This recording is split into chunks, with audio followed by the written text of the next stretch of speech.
Trending നൗവിലേക്ക് സ്വാഗതം. നോക്കാം പ്രധാന വാർത്തകൾ. സംസ്ഥാന കോർപ്പറേഷൻ അധ്യക്ഷ തെരഞ്ഞെടുപ്പ് തുടരുന്നു. തിരുവനന്തപുരത്ത് വി രാജേഷും കൊച്ചിയിൽ VK മിനിമോളും തെരഞ്ഞെടുക്കപ്പെട്ടു. മേയർ സ്ഥാനം നഷ്ടമായതിൽ R ശ്രീലേഖയ്ക്ക് അതൃപ്തിയെന്ന് സൂചന. തൃശൂർ മേയർ സ്ഥാനം നൽകാത്തതിൽ അതൃപ്തി പരസ്യമാക്കി ലാലി ജെയിംസ്.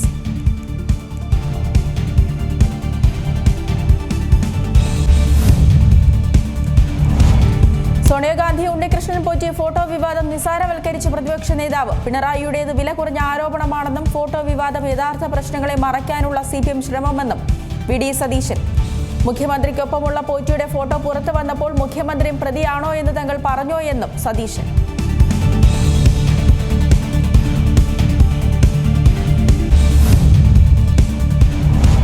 വന്യമൃഗഭീതിയിൽ വയനാട്. തിരുനെല്ലിയിൽ ആദിവാസി സ്ത്രീയെ കാട്ടാന ചവിട്ടിക്കൊന്നു. മരിച്ചത് കമ്പളക്കാട് ആലൂർ ഉന്നതിയിലെ ചാന്ദിനി. മൃതദേഹം കണ്ടെത്തിയത് വനംവകുപ്പ് ഉദ്യോഗസ്ഥർ. ദേവർഗതയിലെ ആദിവാസിയായ മാറിനെ കൊന്ന കടുവക്കൂട്ടിൽ വനംവകുപ്പിന്റെ കൂട്ടിൽ രാത്രി 1:30 കുടുങ്ങിയത് 14 വയസ്സുള്ള ആൺകടുവ.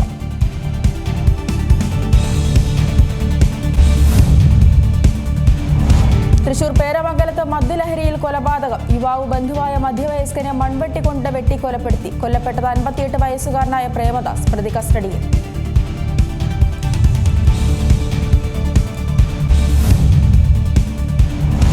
ഇന്ത്യ ശ്രീലങ്ക മൂന്നാം T20 ഇന്ന് തിരുവനന്തപുരത്ത്. മത്സരം വൈകിട്ട് 7 മണിക്ക് കാര്യവട്ടം ഗ്രീൻഫീൽഡ് സ്റ്റേഡിയത്തിൽ നടക്കുന്നത്. കാര്യവട്ടം വേദിയാകുന്ന ആദ്യ വനിതാ T20. ഇന്നത്തെ മത്സരം കൂടി ജയിച്ചാൽ ഇന്ത്യക്ക് പരമ്പര സ്വന്തമാക്കാം.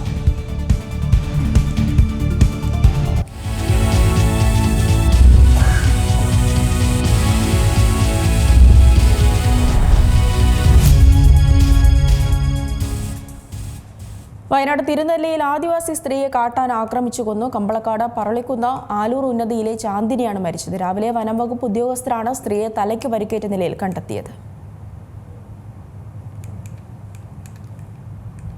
രാവിലെയാണ് ഈ മൃതദേഹം വനംവകുപ്പ് ഉദ്യോഗസ്ഥർ കാണുന്നത്. ഇവർ വനത്തിലേക്ക് നടത്തിയ പരിശോധനയിലാണ് ഈ മൃതദേഹം കണ്ടെത്തുന്നത്. വയനാട് തിരുനെല്ലിയിലാണ് ഈ സംഭവം നടന്നിട്ടുള്ളത്. ജിൻസ് ചേരുന്നുണ്ട് കൂടുതൽ വിവരങ്ങളുമായി. ജിൻസ്, ഈ വയനാട് തിരുനെല്ലിയിലാണ് ഈ സംഭവം നടന്നിട്ടുള്ളത് എന്ന് മനസ്സിലാക്കുന്നു. ഈ തിരുനെല്ലിയിൽ ഈ ആന ഇറങ്ങുന്നതൊരു പതിവായിട്ടുള്ളൊരു കാഴ്ചയാണ്. ഇതിപ്പോൾ ഉൾവനത്തിലേക്കാണോ ഈ സംഭവം നടന്നിട്ടുള്ളത്? ആവണി, എന്തായാലും ഇന്ന് രാവിലെയാണ് ഈ ദാരുണമായിട്ടുള്ള സംഭവം നടക്കുന്നത്. ഇന്ന് രാവിലെ ഈ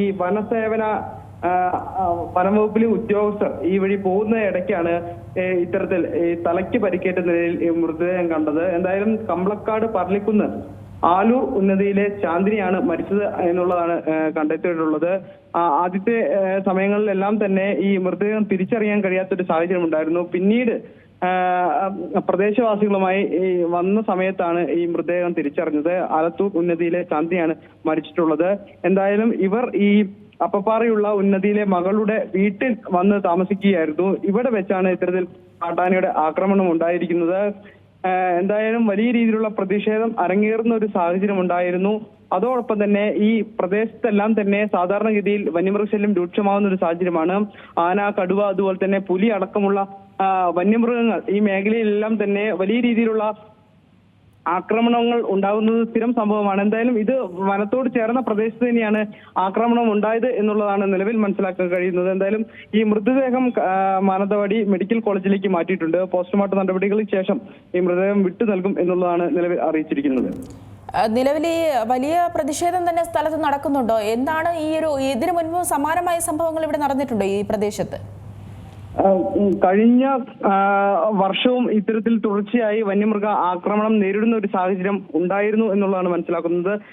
നിരവധി ജീവനുകൾ നഷ്ടപ്പെട്ടിട്ടുള്ള ഒരു സ്ഥലം കൂടിയാണ് ഈ കാട്ടിക്കുളം. അതുപോലെ തന്നെ തിരുനെല്ലി മേഖലകളിൽ കേരളത്തിൽ തന്നെ ഏറ്റവും കൂടുതൽ വന്യജീവി ആക്രമണത്തിൽ കൊല്ലപ്പെട്ടവരുടെ എണ്ണം കൂടുതൽ ഉള്ള ഒരു സ്ഥലം കൂടിയാണ്. ആ സ്ഥലത്ത് തന്നെയാണ് വീണ്ടും ഇത്തരത്തിൽ ഈ വന്യമൃഗ ആക്രമണത്തിൽ ഒരു ജീവൻ കൂടി പൊലിഞ്ഞിരിക്കുന്നത്. അതായത് ഈ ജനങ്ങൾ എന്താണ് പറയുന്നത്? ഇതിനു മുൻപും ഈ സമാനമായ സംഭവങ്ങൾ ഉണ്ടാകുന്ന ഒരു സാഹചര്യത്തിൽ ഇവർ പരാതിപ്പെട്ടിരുന്നില്ലേ?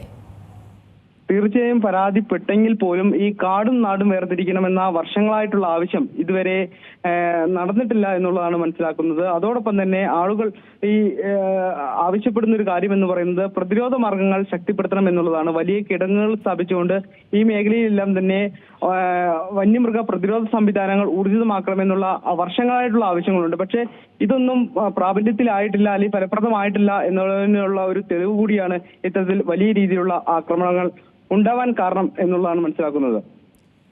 ശരി, ജിൻസാണ് വിവരങ്ങൾ നൽകിയത്. വയനാട് തിരുനെല്ലിയിലാണ് ആദിവാസി സ്ത്രീയെ കാട്ടാന ആക്രമിച്ചു കൊന്നത്.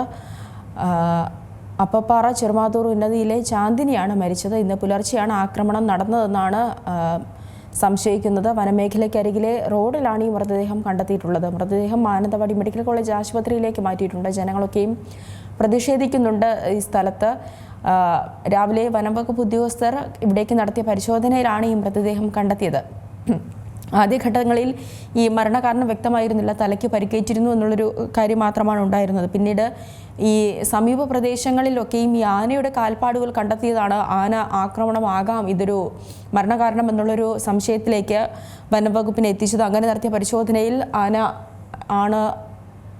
ആനയാണ് ഈ ചാന്ദിനിയെ കൊലപ്പെടുത്തിയതെന്നുള്ള വിവരങ്ങൾ മനസ്സിലാക്കുന്നത്. എന്തായാലും വലിയ ഒരു ദുരന്തം തന്നെയാണ് ഇവിടെ നടന്നിട്ടുള്ളത്. ഇപ്പോൾ പ്രദേശവാസി പ്രകാശൻ കൂടെ നമ്മോടൊപ്പം ചേരുന്നുണ്ട്. ശ്രീ പ്രകാശൻ, ഈ സ്ഥലത്ത് ഇതിനു മുൻപും ഈ കാട്ടാന ആക്രമണം അല്ലെങ്കിൽ വന്യജീവി ആക്രമണമൊക്കെ ഉള്ളതാണോ? ജീവി ആക്രമണം ഉള്ളത് തന്നെയാണ്. ഇപ്പം ഒരു 2-2.5 മാസം മുൻപാണ് അതേ ഭാഗത്ത് തന്നെ ഒരു സ്കൂട്ടി യാത്രക്കാരനെ ആന തട്ടുകയുണ്ടായി. അതെ, ഈ ആക്രമണങ്ങളൊക്കെ ഉണ്ടാകുമ്പോഴും വനംവകുപ്പ് ഉദ്യോഗസ്ഥരോട് നിങ്ങളൊന്നും പരാതിപ്പെട്ടിട്ടില്ലേ? വനം വകുപ്പ് ഉദ്യോഗസ്ഥരോട് പറയുന്ന സമയത്ത് അവർ അതിനുള്ള ഒരു കാര്യമായ സൊല്യൂഷൻ ഒന്നും പറയില്ല. അന്നേരം പറയും അതിനുള്ള പരിഹാരം ഞങ്ങൾ കാണുന്നു, ചെയ്തുകൊണ്ടിരിക്കുന്നു എന്ന് പറയാന്നല്ലാണ്ട് വേറെ ഒന്നും ചെയ്യില്ല. ഇപ്പോൾ അതേപോലെ തന്നെയാണ് ആ പനവല്ലി ഒരു ലക്ഷ്മണൻ എന്ന് പറഞ്ഞ ആള് ആന തട്ടിയിട്ട് ഇപ്പോഴും കിടപ്പ് തന്നെയാണ്, ബെഡിൽ തന്നെയാണ്. അദ്ദേഹത്തിനും ആ സമയത്ത് നാമമാത്രമായ ഒരു സംഖ്യ കൊടുത്തുകൊണ്ട് അവരെ ബാക്കിയുള്ള കാര്യങ്ങൾ ചെയ്യാ എന്ന് പറഞ്ഞിട്ട് ഇതുവരെ ഒന്നും നടന്നിട്ടില്ല. ഈ മരിച്ച ചാന്ദിനിയെ താങ്കൾക്ക് അറിയുന്നതാണോ? അതെ അതെ, അറിയുന്നതാണ്. ഈ ആക്രമണം നടന്ന സ്ഥലം ഈ കാടിനോട് ചേർന്നുള്ള പ്രദേശമാണോ? അതെ, റോഡാണ്, യാത്ര ചെയ്യുന്ന വഴിയാണല്ലോ. സാധാരണ പണിക്ക് കാര്യത്തിനൊക്കെ എല്ലാവരും പോകുന്ന ഒരു സമയം കൂടിയാണത്. ഈ സ്ഥലത്ത് ഇപ്പോൾ എന്തെങ്കിലും തരത്തിലുള്ള പ്രതിഷേധങ്ങൾ നടക്കുന്നുണ്ടോ? പ്രതിഷേധങ്ങൾ ജനങ്ങളുടെ അമർഷമുണ്ട്. കാരണം പ്രതിഷേധിക്കാതിരിക്കാൻ പറ്റില്ല. ശക്തമായ പ്രതിഷേധം തന്നെയാണ് രേഖപ്പെടുത്തേണ്ടത്. കാരണം എന്താ വെച്ചാൽ വനം വകുപ്പ് അതിന് വേണ്ടുന്ന ഒരു കാര്യങ്ങളും നോക്കുന്നില്ല എന്നുള്ളത് തന്നെ. കാരണം ആന ആ സമയത്ത് സാധാരണ ഉള്ള സമയത്ത് ഒരു വാച്ചിങ് പോലും പട്രോളിങ് പോലും ഫോറസ്റ്റ് ഡിപ്പാർട്ട്മെന്റിന്റെ ഭാഗത്തു നിന്നുണ്ടാകാറില്ല. അതൊരു പൊതു റോഡാണ്. ചെറിയ യാത്രക്കാർ വരെ സ്കൂട്ടിയും ബൈക്കും യാത്രക്കാർ വരെ പോകുന്ന സമയത്ത് പോലും നിരന്തരം പ്രശ്നങ്ങൾ അവിടെ ഉണ്ടാകാറുണ്ട്. പക്ഷേ ഫോറസ്റ്റ് ഡിപ്പാർട്ട്മെന്റ് ഒന്നും വാച്ചിങ് പോലും ആ സമയങ്ങളിൽ ചെയ്യാറില്ല. ഈ ആന ഈ സ്ഥലങ്ങളിലേക്ക്, ഇത് താങ്കൾ തന്നെ പറയുന്നു റോഡ് ആണ് അവിടെയെന്ന്, അവിടേക്ക് ഈ വാഹനങ്ങൾ പോലും പോകാറുണ്ട് എന്നും പറയുന്നു. അപ്പോൾ ഇവിടേക്ക് ഈ വന്യജീവികൾ ഇറങ്ങാതിരിക്കാനുള്ള മുൻകരുതലുകളൊന്നും ഈ വനം വകുപ്പ് ഉദ്യോഗസ്ഥർ എടുത്തിട്ടില്ല എന്നാണോ മനസ്സിലാക്കേണ്ടത്? ഒന്നും ചെയ്യാറില്ല. ഇതിപ്പോൾ ഈ പോസ്റ്റ്മോർട്ടം നടപടികൾ പൂർത്തിയായിട്ടുണ്ടോ? ഇല്ല, പൂർത്തിയായില്ല എന്നാണ് അറിയാൻ കഴിഞ്ഞത്. ഞാനിപ്പോ അവിടെ നിന്ന് ഹോസ്പിറ്റലിൽ നിന്ന് ഇങ്ങോട്ട് പോന്നിട്ടുണ്ട്. പോസ്റ്റ്മോർട്ടം നടപടികൾ പൂർത്തിയാകുന്നതേ ഉള്ളൂ അല്ലേ? ആവുന്നതേ ഉള്ളൂ. ശരി, വളരെയധികം നന്ദി ശ്രീ പ്രകാശൻ ഈ ഒരു ഘട്ടത്തിൽ പ്രതികരിച്ചതിന്. ഇപ്പോൾ തിരുനെല്ലി സ്വദേശിയായ ശ്രീജീവൻ കൂടെ നമ്മോടൊപ്പം ചേരുന്നുണ്ട്. ശ്രീജീവൻ, ഈ സ്ഥലത്ത് ഈ തിരുനെല്ലി എന്ന് പറയുന്ന പ്രദേശത്ത് ഈ വന്യജീവികളൊക്കെ ഇറങ്ങാറുള്ള ഒരു പ്രദേശമാണ്. അവിടെ തുടർച്ചയായി ഉണ്ടാകുന്ന ഇത്തരം ആക്രമണങ്ങൾ അല്ലെങ്കിൽ ഇത്തരം മരണങ്ങളൊക്കെയും അവിടെ വേണ്ട രീതിയിലുള്ള ഒരു നടപടികൾ സ്വീകരിക്കുന്നില്ല എന്നുള്ളതിന് തെളിവാവുകയാണോ? തീർച്ചയായും ഇവിടെ യാതൊരുവിധ നടപടികളും അതിന്റെ പേരിൽ ഉണ്ടാവുന്നില്ല. പനവല്ലിയിൽ തന്നെ ഒരു 6 മാസം മുമ്പ് ഒരു സുഹൃത്ത് ഒരു വിവാഹ വീട്ടിൽ പോയി തിരിച്ചു വരുന്ന വഴിക്ക് ആനയുടെ ആക്രമണത്തിൽ പരിക്കേറ്റ് ഇന്നും കട്ടിൽ നിന്ന് എഴുന്നേക്കാൻ പറ്റാത്ത രൂപത്തിൽ കിടക്കുകയാണ്.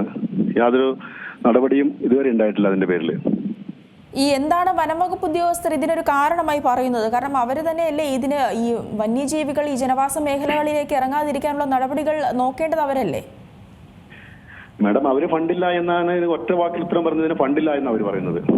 പിന്നെ ഒരു വിഷയം ഉണ്ടായി കഴിഞ്ഞ സമയത്തോടെ ജനകീയ കമ്മിറ്റിയെല്ലാം വിളിച്ചുകൂട്ടി അവരുടെ കുടുംബത്തിന് ജോലി കൊടുക്കാം, പൈസ കൊടുക്കാം എന്നൊക്കെ പറഞ്ഞൊരു പ്രഖ്യാപനം ഉണ്ടാക്കി പോകുക എന്നല്ലാണ്ട് തുടർന്ന് ഒരു നടപടികൾ അവർ സ്വീകരിക്കാറില്ല.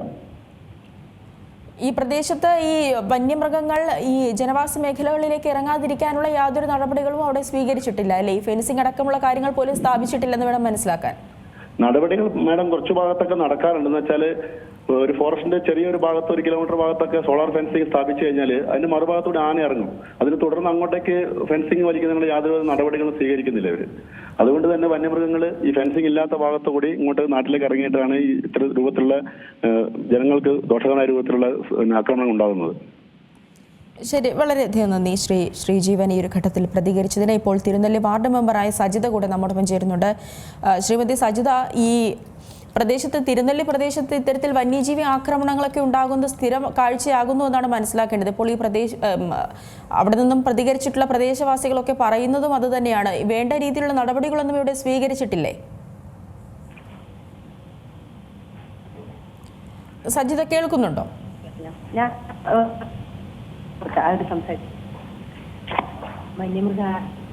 സജിത, താങ്കൾ കേൾക്കുന്നുണ്ടോ?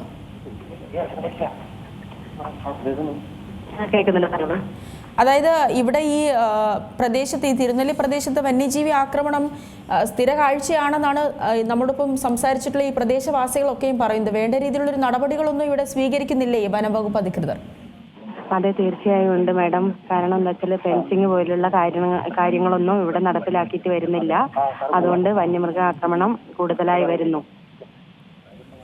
ഇപ്പോൾ ഈ മരിച്ചിട്ടുള്ള ചാന്ദിനി, അവരുടെ പോസ്റ്റ്മോർട്ടം അടക്കമുള്ള നടപടികൾ പുരോഗമിക്കുകയാണോ? മട്ടന്നുകളെല്ലാം വീട്ടിലേക്ക് കൊണ്ടുപോകുന്നതാണ്. മാനന്തവാടി ശരി, വളരെയധികം നന്ദി ശ്രീമതി സജിത പ്രതികരിച്ചതിന്. വയനാട് തിരുനെല്ലിയിലാണ് കാട്ടാന ആക്രമണം ഉണ്ടായിട്ടുള്ളത്. രാവിലെയാണ് ഈ മൃതദേഹം കണ്ടെത്തുന്നത്. കമ്പളക്കാട് പറളിക്കുന്ന് ആലൂർ ഉന്നതിയിലെ ചാന്ദിനിയാണ് മരിച്ചത്. രാവിലെ വനംവകുപ്പ് ഉദ്യോഗസ്ഥർ ഇവിടേക്ക് നടത്തിയിട്ടുള്ള പരിശോധനയിലാണ് ഒരു സ്ത്രീയുടെ മൃതദേഹം കണ്ടെത്തുന്നത്. ആദ്യഘട്ടത്തിൽ തലയ്ക്ക് പരിക്കേറ്റ നിലയിലാണ് ഈ മൃതദേഹം കണ്ടെത്തിയത്. പിന്നീടാണ് ആനയുടെ കാൽപ്പാടുകളൊക്കെ സമീപ പ്രദേശങ്ങളിൽ നിന്നും കാണുന്നത്. ഒടുവിലാണിതൊരു ആന ആക്രമണത്തിലാണ് ഈ ചാന്ദിനിയുടെ മരണം സംഭവിച്ചിട്ടുള്ളത് എന്നുള്ള കാര്യം സ്ഥിരീകരിച്ചിട്ടുള്ളത്. എന്തായാലും മൃതദേഹം ഇപ്പോൾ പോസ്റ്റ്മോർട്ടം നടപടികൾക്കായി മെഡിക്കൽ കോളേജിലേക്ക് മാറ്റിയിട്ടുണ്ട് എന്നാണ് മനസ്സിലാക്കുന്നത്.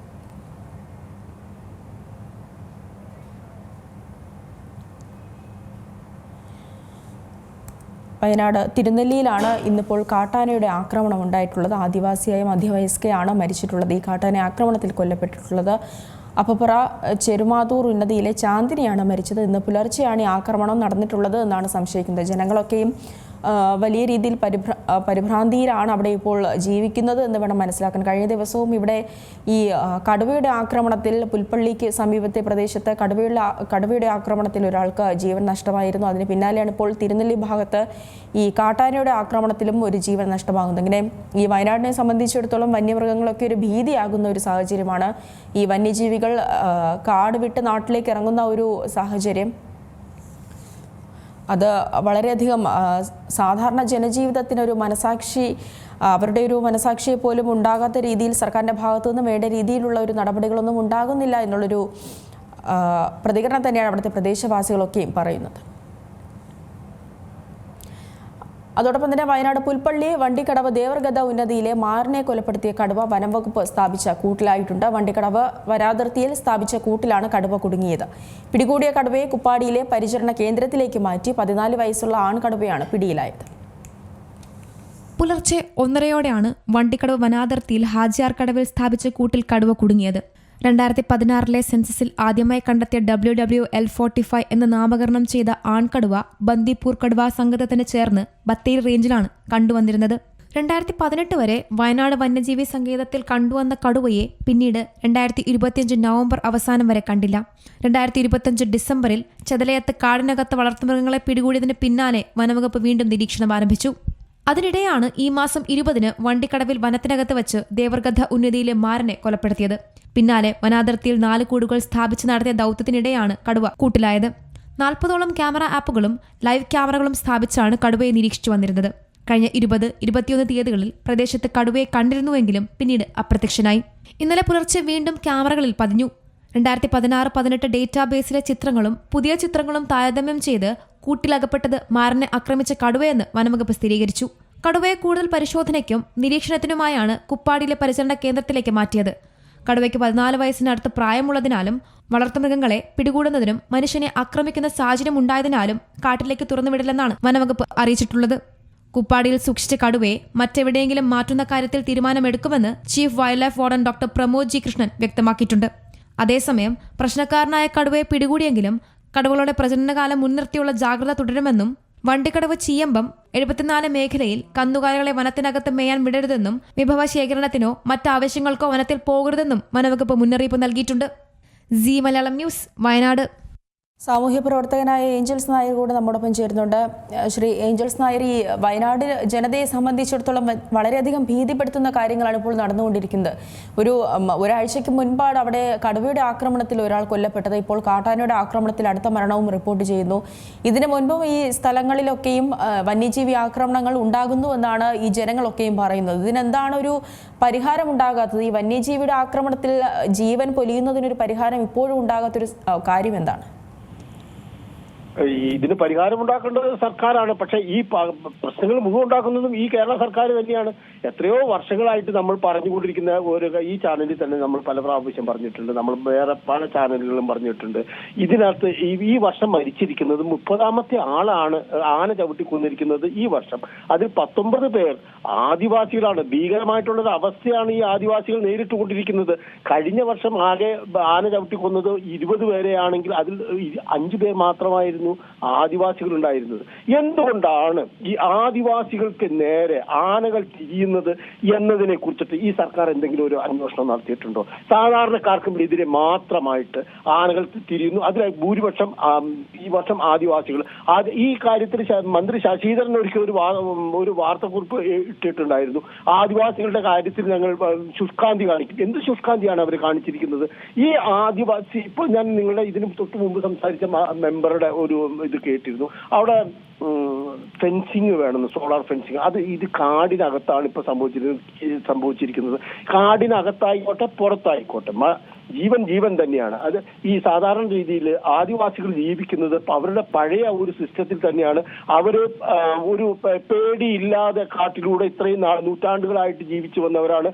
അതേ രീതിയാണ് അവർ പിന്തുടർന്നുകൊണ്ടിരിക്കുന്നത്. പക്ഷെ ഈ ആനകളുടെ സ്വഭാവത്തിൽ വന്നിരിക്കുന്ന മാറ്റം അത് അവർ മനസ്സിലാക്കിയിട്ട്, കുറെ പേരൊക്കെ മനസ്സിലാക്കിയിട്ട് അവരുടെ ഒരു വീഡിയോ ഞാൻ കണ്ടിരുന്നു. കാരണം ഈ വനം വകുപ്പിലെ RRT എന്ന് പറയുന്ന സംഘം ഈ ആനകൾക്കെതിരെ തിരിയുന്നു, ആനകൾക്കെതിരെ വെടിയുതിർക്കുന്നു, പടക്കമെറിയുന്നു, ഗുണ്ടെറിയുന്നു, അവരുടെ കണ്ണിലേക്ക് പെല്ലറ്റ് അടിപ്പിക്കുന്നു, ദേഹം മുഴുവൻ പെല്ലറ്റ് അടിപ്പിച്ച് തറപ്പിച്ചിരിക്കുകയാണ്. മറ്റൊന്ന് ചെയ്തിരിക്കുന്ന ഈ സോളാർ ഫെൻസിങ്ങിൽ നിന്ന് ആ ആനയ്ക്ക് കിട്ടുന്നത് ഷോക്കാണ്. ഈ ഷോക്ക് ഉണ്ടാക്കിയിരിക്കുന്നത് മനുഷ്യനാണ് എന്നുള്ള കാര്യത്തിൽ ആനയ്ക്ക് പൂർണ്ണമായിട്ടുള്ള വിശ്വാസമുണ്ട്. അതുകൊണ്ടാണ് ഈ ആനകൾ മനുഷ്യരെ നോക്കി നടക്കുന്നത്. അവർക്ക് ആദിവാസി ഏതാണ്, സാധാരണ ജനങ്ങൾ ഏതാണ്, കാശുള്ളവൻ ഏതാണ് എന്ന് ആനകൾക്ക് തിരിച്ചറിയാൻ പറ്റില്ല എന്നുള്ളൊരു പ്രശ്നം മാത്രമേ അവിടെ നിലനിൽക്കുന്നുള്ളൂ. ഈ കഴിഞ്ഞ 2 മാസം മുമ്പ് ഈ വയനാട്ടിൽ തന്നെ മലപ്പുറത്ത് മരിച്ചിരിക്കുന്ന ഒരു സ്ത്രീയെ ഈ RRT സംഘം വെടിവെച്ച്, അവർ ആനയെ വെടിവെച്ച് തുരത്തുന്നതിനിടയിൽ അവരുടെ മുമ്പിൽ പെട്ടുപോയ ഒരു സ്ത്രീയാണ് മരിച്ചിരിക്കുന്നത്.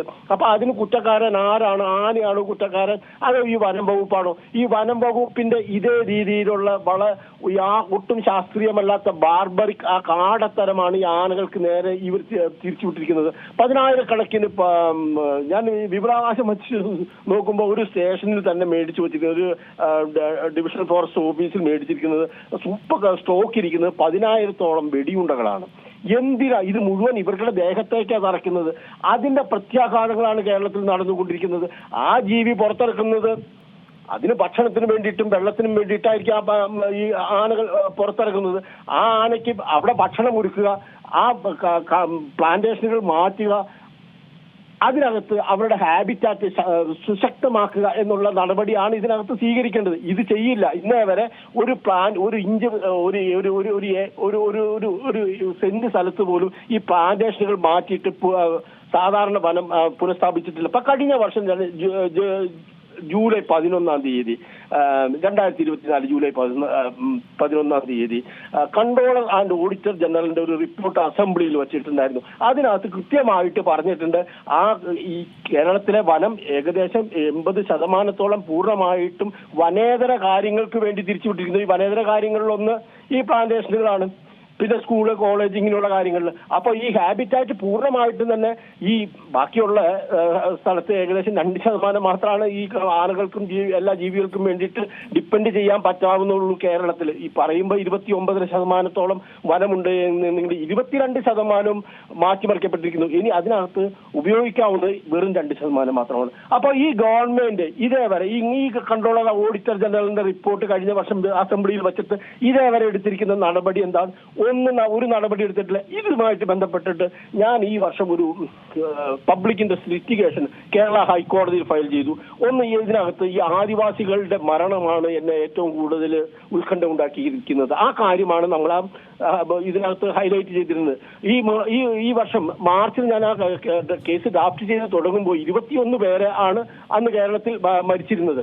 അതിനകത്ത് 80% പേര് ആദിവാസികളായിരുന്നു. ഞാനിത് എഴുതി തീരുമ്പോഴത്തേക്ക് അത് 24 എനിക്ക് പലപ്പോഴും അത് മാറ്റി എഴുതേണ്ടി വന്നു. ഇത് സബ്മിറ്റ് ചെയ്യുമ്പോൾ ആഗസ്റ്റിൽ സബ്മിറ്റ് ചെയ്യുമ്പോഴേക്കും 24 പേര് മരിച്ചു. അതിനുശേഷമാണ് ഇപ്പോൾ 6 പേര് വീണ്ടും മരിച്ചിരിക്കുന്നത്. അപ്പോൾ ഈ കേസ് ചീഫ് ജസ്റ്റിസ് നിതിൻ ജാംദാറിന്റെ മുമ്പിലാണ് വന്നത്.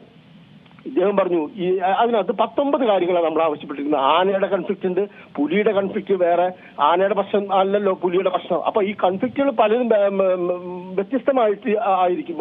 ഹ്യൂമൻ വൈൽഡ് ലൈഫ് കൺഫ്ലിക്റ്റ് ഒരൊറ്റ വാക്കിലോ 1-2 വാക്കിലോ 8-10 വാക്കിലോ അല്ലെങ്കിൽ സെന്റൻസിലോ എഴുതി തീർക്കാവുന്ന കാര്യമല്ല. അത് വളരെ അധികം ചെയിൻ റിയാക്ഷൻ ആണ് ഇപ്പൊ കേരളത്തിൽ നടന്നുകൊണ്ടിരിക്കുന്നത്. പ്രേയും പ്രിഡേറ്ററും രണ്ടും കാടിന് പുറത്തു നിന്ന് ഇര തേടുന്ന അവസ്ഥ.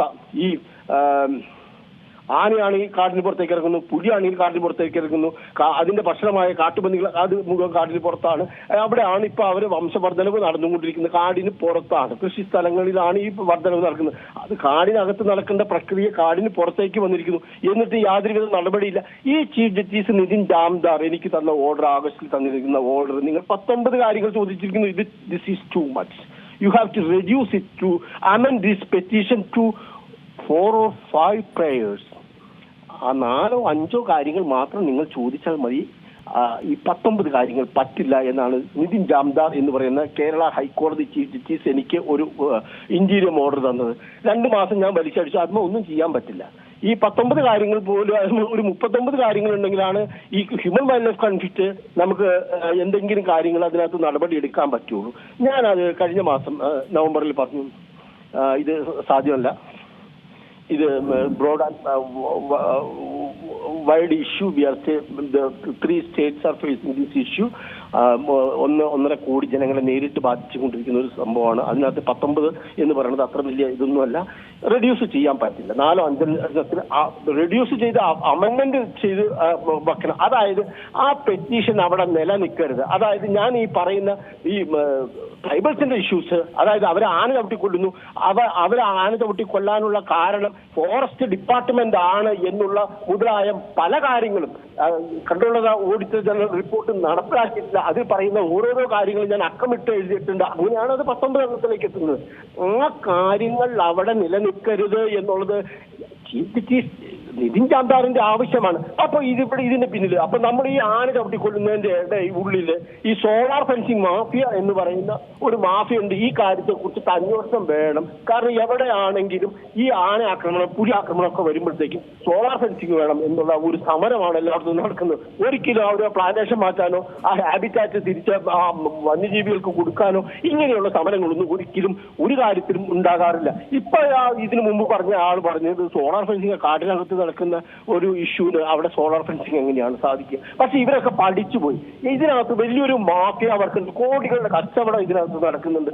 ആന കുത്തിക്കഴിഞ്ഞാൽ മാത്രം ഒരാളെ കൊന്നു കഴിഞ്ഞാൽ അത് സോളാർ ഫെൻസിങ് പിറ്റേ ദിവസം ഇൻസ്റ്റാൾ ചെയ്യാനായിട്ടുള്ള അതായത് കോൺട്രാക്ട് കൊടുക്കാൻ സാധിക്കുള്ളൂ. ഈ മാഫിയ വർക്കാണ് കേരളത്തിൽ നടക്കുന്നത് എന്നുള്ളത് ഈ കർഷകരും ആദിവാസികളും മനസ്സിലാക്കിയിരിക്കുന്നു. അതെ, ഈ ജനങ്ങൾ എത്ര തന്നെ പ്രതിഷേധിച്ചാലും അവർക്കൊക്കെ ഒരു സർക്കാർ ജോലി, അവരുടെ കുടുംബത്തിലുള്ള ആർക്കെങ്കിലും ഒരു സർക്കാർ ജോലി അല്ലെങ്കിൽ ഒരു നഷ്ടപരിഹാരം കൊടുത്തങ്ങ് ഒതുക്കുകയാണ്. പിന്നീട് മറ്റു ജീവനുകൾ പൊലിയാതിരിക്കാനുള്ള ഒരു നടപടിയും അവിടെ ഉണ്ടാകുന്നില്ല എന്നുള്ളത് ഏറ്റവും പ്രധാനപ്പെട്ട കാര്യം തന്നെയാണ്. അത് അവരാവശ്യപ്പെടുന്നില്ല. ഈ പറയുന്ന കർഷകർ അവരങ്ങനെ ഈ ആദിവാസികൾ അതേ രീതിയിൽ ഇപ്പൊ ഞാൻ പറയുന്ന കാര്യങ്ങളും ഇതേ രീതിയിലുള്ള കൺട്രോളർ ഓടിച്ച ജനറലിന്റെ റിപ്പോർട്ടൊക്കെ വായിച്ച് പഠിച്ചിട്ടോ അല്ലെങ്കിൽ ഇക്കോ റെസ്റ്റോറേഷൻ പോളിസി കേരള വനം വകുപ്പിന്റെ അതൊന്നും വായിച്ച് പഠിച്ചിട്ട് ജീവിക്കാനോ ഉള്ളവരൊന്നും അല്ല സാധാരണക്കാർ. പക്ഷെ നമ്മൾ 4-5 വർഷങ്ങളായിട്ട് ഇത് തന്നെ വിളിച്ചു പറയുന്നുണ്ട്. കുറച്ച് കാര്യങ്ങൾ ഞാൻ കണ്ടിട്ടുണ്ട്. ആദിവാസികളുടെ തന്നെ ഒരു വീഡിയോയിൽ ഈ ആനകൾ അക്രമാസക്തമാകുന്നതിന് പ്രധാന കാരണം ഈ ആറാട്ടി എന്ന് പറയുന്ന വിഭാഗമാണ് എന്ന് പറയുന്ന ഒരു ആദിവാസി പറയുന്ന ഒരു വീഡിയോ ഞാൻ കണ്ടിട്ടുണ്ട്. അപ്പൊ അവർക്കൊക്കെ മനസ്സിലായി തുടങ്ങിയിട്ടുണ്ട്. ഒരു മരണം നടക്കുമ്പോൾ ഒരാൾക്ക് ജോലി കൊടുക്കാനുള്ള സമരമാണ്, പ്രതിഷേധമാണ് നടക്കുന്നത്. 15 ലക്ഷം 20 ലക്ഷം വേണം എന്ന് പറഞ്ഞിട്ട് അവസാനം 10 ലക്ഷത്തിൽ കോംപ്രമൈസ് ചെയ്യുന്ന ഒരു ജീവൻ ഒരിക്കലും നിങ്ങൾക്ക് 10 ലക്ഷം രൂപയിൽ ഒതുക്കാൻ പറ്റില്ല. പ്രത്യേകിച്ച് ഒരു ഫാർമറിന്റെ, ഒരു ആദിവാസികളുടെ ജീവൻ എന്ന് പറയുന്നത് അവരുടെ ലൈഫ് ലോങ് അവർക്ക് ജീവിക്കാനുള്ളത്. അത് പ്രകൃതിക്ക് ഇവിടുത്തെ മനുഷ്യർക്കുള്ള നിലനിൽപ്പിന് ഇവർ പണിയെടുത്തിട്ട് വേണം ബാക്കിയുള്ളവർക്കൊക്കെ നമുക്കൊക്കെ ഈ ഭക്ഷണം കഴിക്കാനായിട്ട്. അവരെ ഒരു 10 ലക്ഷത്തേക്ക് ഒതുക്കാൻ പാടില്ല. അവരുടെ ജീവിതം 10 ലക്ഷത്തിൽ കോമ്പൻസേറ്റ് ചെയ്യാൻ പാടില്ല എന്നുള്ള കാര്യം ഞാൻ ഈ ഹൈക്കോടതിയിൽ വച്ചിരിക്കുന്ന ബില്ലിൽ ആവശ്യപ്പെട്ടിട്ടുണ്ടായിരുന്നു. ആ കേസ് തള്ളിക്കളയുക ചെയ്തത്. 4-5 കാര്യത്തിൽ എനിക്കൊരു ഹ്യൂമൻ കേരളത്തിലെ വൈൽഡ് ലൈഫ് കോൺഫ്ലിക്റ്റ് തീർക്കാൻ പറ്റില്ല. ഞാൻ ഈ കൺസർവേഷൻ രംഗത്ത് ഇപ്പൊ 25 കൊല്ലമായിട്ട് പരിചയമുള്ള ഒരാളാണ്. അപ്പൊ ഇയാള് എന്തോ പൊട്ടത്തരമൊക്കെ വിളിച്ചു പറഞ്ഞിരിക്കുന്നു എന്നുള്ള രീതിയിൽ അതായത് ഈ കേസ് ഒരു പെറ്റീഷൻ എന്ന് പറയുന്നത് ആ പെറ്റീഷണർ മാസ്റ്റർ ലിറ്റിഗന്റ് എന്ന് പറയുന്നത് ആ പെറ്റീഷണർ അയാളുടെ പ്രയറാണ് അവിടെ കൺസിഡർ ചെയ്യേണ്ടത്. അതിന് പകരം അത് ഡിസ്പോസ് ചെയ്ത് മാറ്റി വീണ്ടും വെക്കാനായിട്ട് എനിക്ക് ഓപ്ഷൻ ഉണ്ട്. അതായത് 4-5 ആയിട്ട് വെച്ചോ, അല്ലെങ്കിൽ നിന്റെ ഈ ഹ്യൂമൻ വൈൽഡ് ലൈഫ് കോൺഫ്ലിക്റ്റ് അവിടെ കിടക്കുന്നത്. എത്രയോ ആളുകൾ മരിച്ചുകൊണ്ടിരിക്കുന്നത്. ഇപ്പൊ കേരളത്തിലെ മരണം 30 ആണെന്നുണ്ടെങ്കിൽ കേരളത്തിലെ ബോർഡറിന് തൊട്ടപ്പുറത്ത് മേരി എന്ന് പറയുന്ന മലക്കപ്പാറയിൽ വെറും 100 മീറ്റർ അകലത്തിൽ അത് തമിഴ്നാട് ബോർഡറിലേക്ക് പോയി. അങ്ങനെയാണ് ആ ഒരു വ്യക്തി അപ്പുറത്തേക്ക് പോണത്. അതിന്റെ പ്രശ്നവും കേരളത്തിലെ ഈ വന്യജീവികളോടുള്ള സമീപനം വളരെ ബ്രൂട്ടലായിട്ടുള്ള സമീപനം ആറാട്ടിയാണ് ഇതിന് മുഴുവൻ പിന്നിൽ എന്നുള്ള കാര്യത്തിൽ യാതൊരുവിധ തർക്കമില്ല. അവരെ നിലക്കി നിർത്തണം. ഇതേപോലെ സോളാർ ഫെൻസിങ് എല്ലായിടത്തും അടിച്ചിടാൻ പാടില്ല. ജീവികൾക്ക് വെള്ളം വേണം, ഭക്ഷണം വേണം, അത് കാട്ടിലൊരുക്കുക. ഇന്നേ വരെ അത് കേരളത്തിൽ ഉണ്ടാക്കിയിട്ടില്ല. ശരി, വളരെയധികം നന്ദി ശ്രീ ഏഞ്ചൽസ് നായർ. എന്തായാലും ഈ ഒരു ഘട്ടത്തിൽ പ്രതികരിച്ചതിന്. വയനാട് 2 ഇടങ്ങളിലാണ് ഇപ്പോൾ വന്യജീവികളുടെ സാന്നിധ്യം അത് സ്ഥിരീകരിച്ചിട്ടുള്ളത്. തിരുനെല്ലിയിൽ ആദിവാസി സ്ത്രീ എന്ന് കാട്ടാന ചവിട്ടിക്കൊന്നിരുന്നു. അതുപോലെ തന്നെ കഴിഞ്ഞ ദിവസം ഒരാഴ്ചയ്ക്ക് മുൻപാണ് പുൽപ്പള്ളിക്കടുത്ത് ആദിവാസി മൂപ്പനെ കടുവ ആക്രമിക്കുന്ന ഒരു സാഹചര്യം ഉണ്ടായത്. ആ കടുവയെ നിലവിൽ പിടികൂടിയിട്ടുണ്ട് എന്നാണ് മനസ്സിലാക്കുന്നത്. വാർത്താ ബുള്ളറ്റിൻ പൂർണ്ണമാവുന്നു. നമസ്കാരം.